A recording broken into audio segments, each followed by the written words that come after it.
Quite often people try to build a concept or an idea based on Scripture by pulling one verse out of context or one concept without taking in all the contributing passages of Scripture that bring forth a unified and balanced revelation.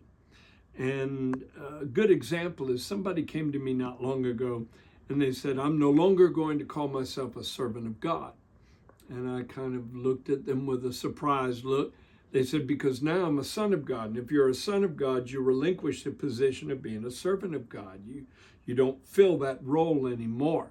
And I understand it's based on a couple of passages of Scripture, John chapter 15 and Galatians chapter 4. In fact, let me take you to John 15.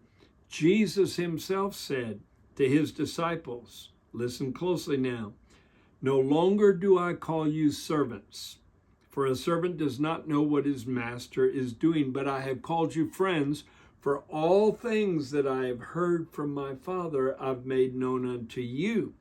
So Jesus says, I'm not going to call you servants anymore because you're friends. Now, they haven't become sons of God yet because they weren't born again yet.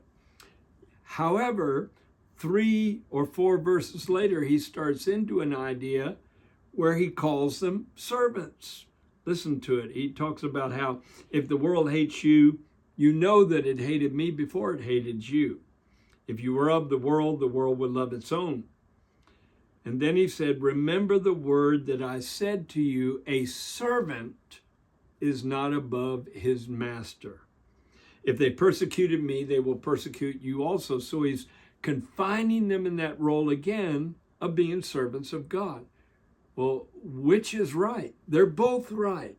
They're both right because it's layered revelation. We will never cease to be servants of God, but you have to walk in the mentality of being a son who has a passion to serve God.